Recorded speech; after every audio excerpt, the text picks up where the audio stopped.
हमर देते नहीं तू हो दादी बांसुरी लिखो हो जे कुंवर जी हम कांड लेके भाग गइलो हम तरकान लेनी है तरकानी मत तनको मांस बजे हम तरकान लेनी है हां तो ए तरह बिल को दिए हमारा मदद तो दिना दिन कहत नहीं हमरा बोल नहीं है माने इनका ऐसा कह के जे कुंवर कांड लेके भाग गइलो मंजुआ रहल कौनो सारा दे दो जा मुखिया जी के तारा कोट पकड़ तेरे मुखिया जी के दे दो मुखिया जी के ई है के तार पाहु लागिले ये एक लोया से ले सकता रे नस में तने प्रॉब्लम भइल बा हां सूत के ले ली है खड़ा होके तने खन ले सकता ना सब चालू हो जाई एगो लइका सूतत ना रहे सुहाग रात मनावे खातिर ओकर बाबूजी लइका के डाटा तरे जे सूत ते रोज 9 बजे सूतत रहे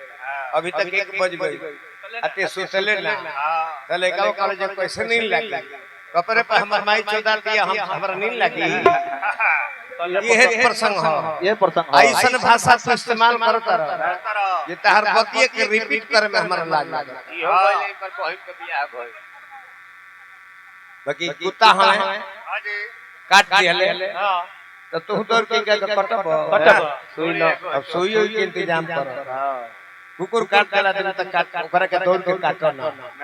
कौवा हक देलस त का करब गुर्देल लेके मर गुर्देल दौड़ फिर बजे केने हकल बड़ भगल हां अभी खुशी पाने के बहाली कराओ हां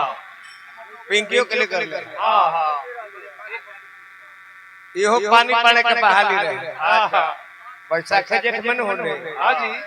पानी पाने के बहाली रहे हां हमरा पर कोई में लाज लगा तो दोनों ब्यास गइनी सब है दोनों ब्यास गइनी जा मुखिया जी गइ रहनी मुखिया जी संग संग रहे फदवर वाला हां हां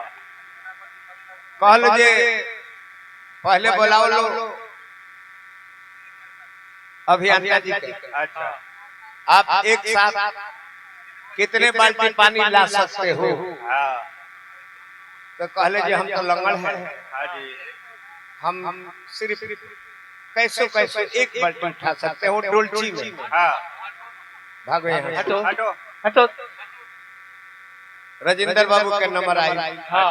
आप एक साथ कितने बाल्टी ला सकते हैं कहले कि 3 बाल्टी वो कैसे दो हाथ में हां एगो यहां पर कुंडी फंसा कर चलिए लाइन में चलिए लाइन में आइए आइए लाइन में कुंवर जी हां आप कितने बाल्टी तो हम कहने की 5 कैसे वो कैसे कैसे दो हाथ में रहा भाई दुगो हाथ में अभियंता दुगो ले रही है एगो अपन हेप एगो अपन हम खस के इनका कटांगली 5 बाल्टी एक पक्की टोकरी खस के पीछे से खस के टांग ले बहाली लिया जाए बाकी गीत में